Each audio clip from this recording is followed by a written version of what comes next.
Hello, I'm David. I'm going to speak to you today about how to set up and manage your mileage rates and categories in order for your claimants to be able to reclaim.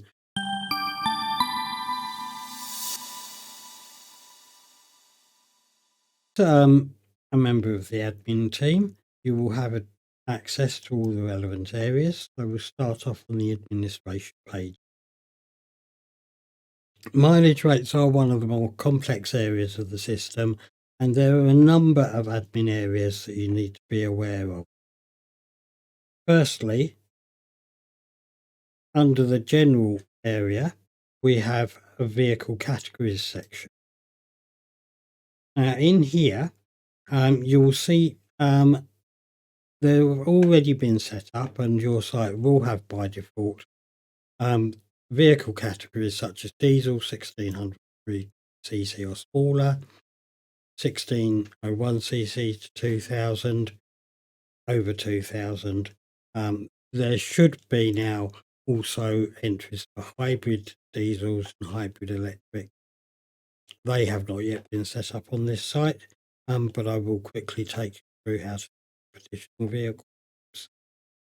Now, the vehicle types we have set up here by default correspond exactly to the HMRC guidelines. When the HMRC publishes mileage rates, they will publish a rate for each of these vehicle categories as we have listed here. So we have these set up for you so that when you need to add rates to the system, you can just take them directly from the HMRC site and put them into the mileage rate table, which we'll come to later. I did mention, however, that we need to have hybrid vehicle type set up, and the HMRC tell us that the hybrids should match as for the main fuel type. In order to set up a hybrid vehicle, we will click on the Add New Category. Description will say diesel hybrid 1500. The vehicle type will select car. The 11D is reporting if you need your claimants to be able to report on their mileage for tax purposes, then you should make sure this is set to yes. Is an idea possibly to set it to yes anyway, just to make sure it won't affect the actual claims or the value of the claim. Under the fuel type, you'll see we already have a fuel type diesel hybrid, so we can select that. And the engine capacity is going to go from 0 in this case up to 1600. And then we just save. And then you can see here we've now got our diesel hybrid vehicle set up. And we will do that for all the other vehicle engine sizes, for diesel and for petrol.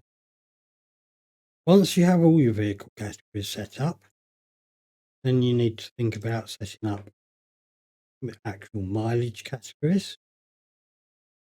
Now, these come under expenses and categories, and you may find a couple of categories already set up. In this site, we all have a variety of mileage categories, some of which are used, some of which are not. You can have just plain mileage, which is a postcode entry mileage. You can have a manual mileage category where the user just enters distance. And these categories can all have different codings on them. So if you needed a new mileage category for your directors, for instance, which would have a code on,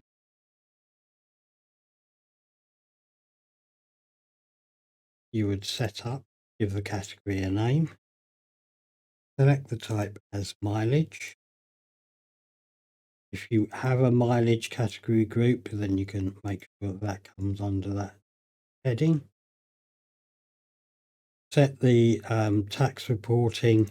Again, this is for P11D. This is for claimants need to report tax man. What the default account type will be. If you have fuel cards, then you might have a special fuel card account type. If your claimants just pay for the mileage and then you pay them back, then it would most likely be the expense account. There are a variety of mileage categories. If you need more details on what these categories can do, then it would be best to contact us. For the moment, we'll just go for standard mileage entry with no deductions. That would be just postcode entry. You can set a mileage cap if you don't want your claimants to be going more than a certain number of business miles. You can set warnings on additional mileage if they have to take detours for any reason.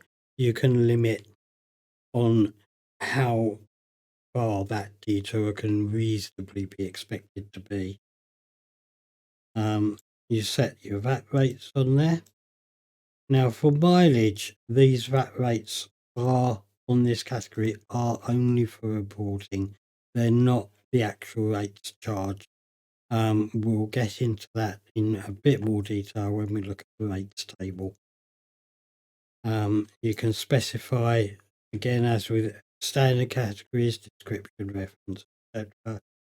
And you can specify what coding you'd need your claimants to be entering on there.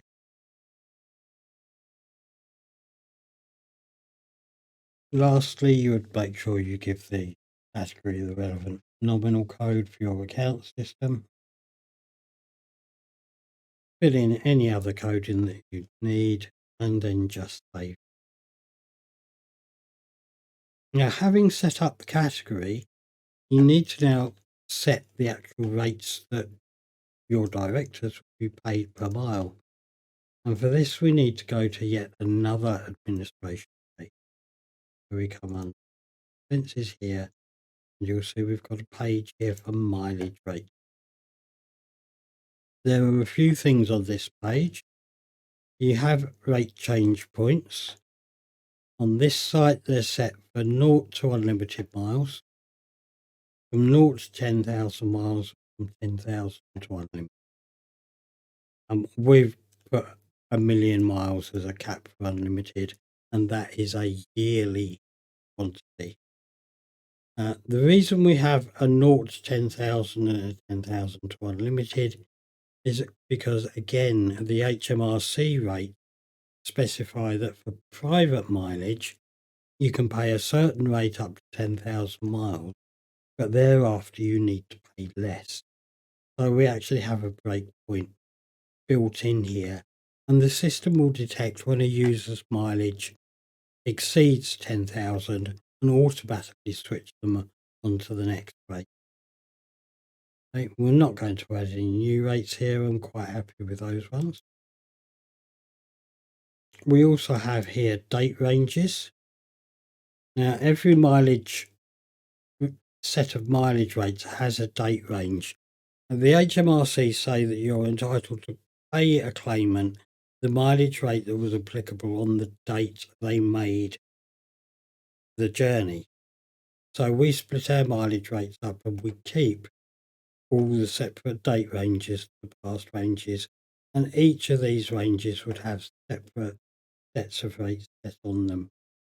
And the system, when a claimant puts in a mileage claim, will check which date it's for, select the appropriate date range, and select the appropriate rate from that. Again, I'm not going to edit new date range at this point. Finally, we now want to actually look at the rates we have.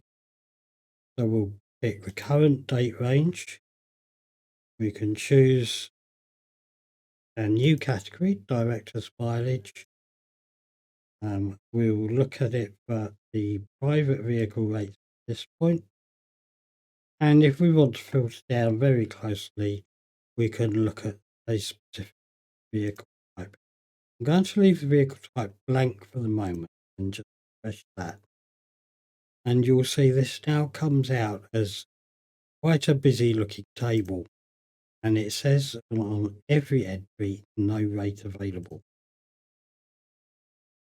So what we need to do is, our directors won't be using bikes, so we'll leave that as no rate available.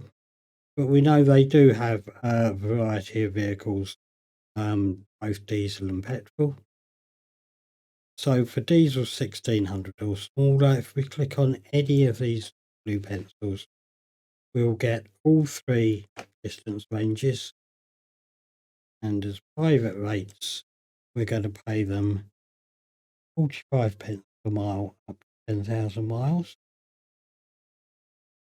Now, we're not going to claim any VAT. The whole area around VAT we will deal with on another video. For the moment, I'm just going to enter zero VAT. Once our user has done 10,000 miles, we're going to reduce the payment 25. Again, we're just going to enter zero VAT on here. We're not going to be paying any personal mileage allowance, any passenger allowance, or bulk and heavy allowance. That would be if you're asking your claimants sometimes to carry heavy equipment for business purposes. But we're not paying any of those. We can just leave those all blank and then just save the rates we have set up. And what you see here immediately is you've now got those rates showing 0 to 10,000, 45 pence per mile, 10,000 for unlimited, 25 pence per mile. You now go through the rest of the table, and for each vehicle type, you fill in the rates appropriately. And once that's done, the category can now be assigned to users, and you'll find details of that on the category help area. And that is now ready for your users to make their claims with. And that's how you deal with mileage rates.